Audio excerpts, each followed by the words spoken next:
Sudan and Ethiopia are facing off in a border confrontation that could redraw the map of East Africa. On the surface, the dispute seems simple, with both sides claiming al-Fashaga, a valuable region of farmland, as their own. But look deeper, and the situation is more complex.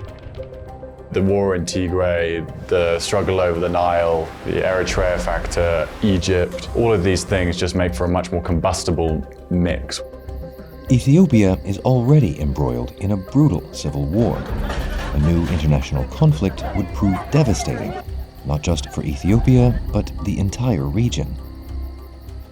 Al-Fashaga is a stolen land from both sides' perspectives, a stolen land that has been retaken by force.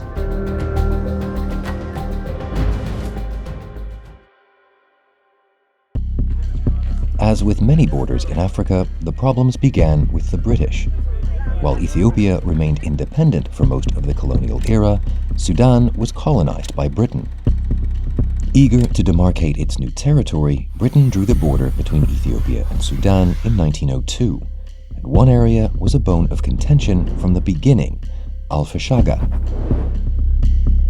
Al-Fashaga area, which is around 250 kilometers, is extremely fertile.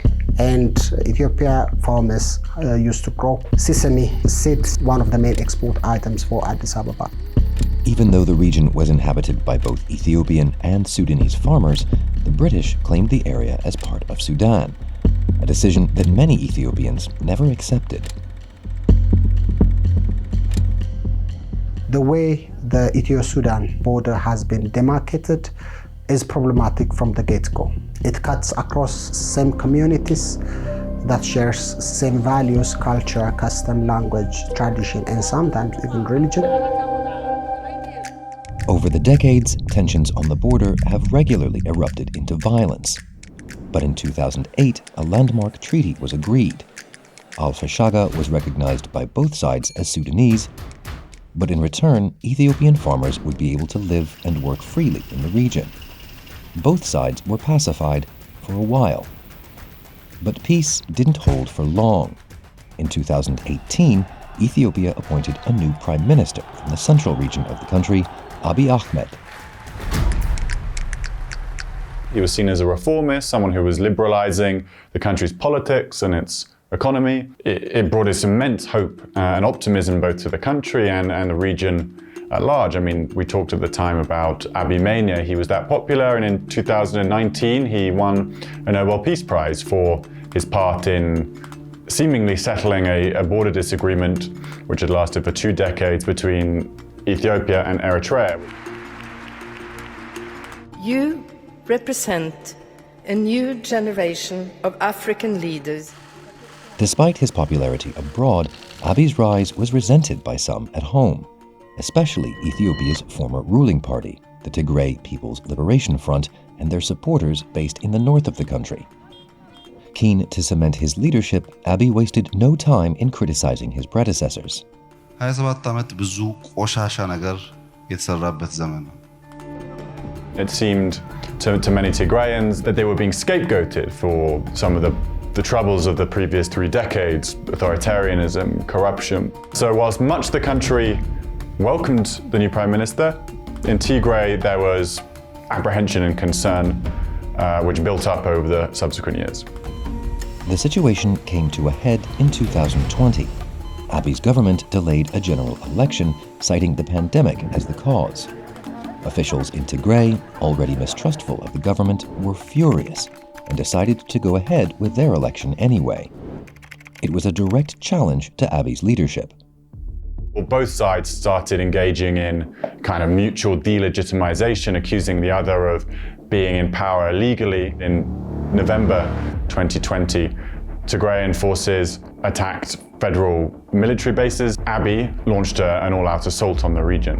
The federal government had every right to deploy federal security forces.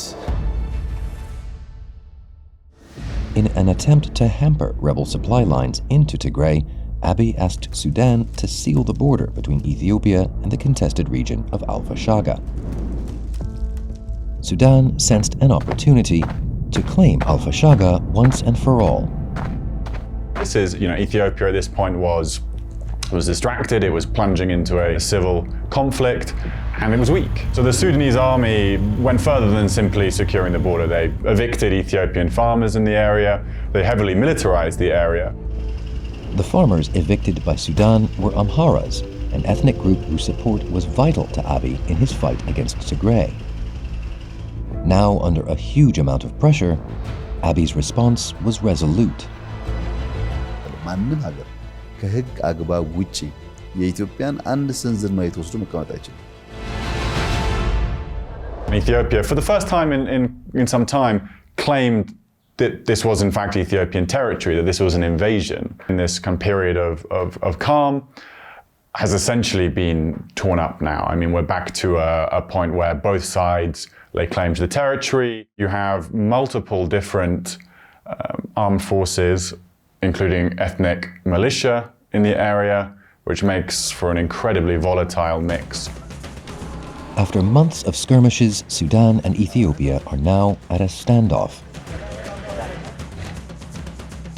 It's a potentially explosive situation, especially as both countries are already jostling for control of the region's most precious resource, water. The Grand Ethiopian Renaissance Dam has also been contentious from the start. Situated in Ethiopia on the Blue Nile, just 20 kilometers from the Sudanese border, the dam will transform Ethiopia's economy, enabling it to export cheap electricity to the whole region. But for downstream neighbors Sudan and Egypt, who rely on the Blue Nile, Ethiopia's control of their water supply is deeply unsettling. If the water that's coming to Egypt reduced by 2%, at about 1 million will be jobless.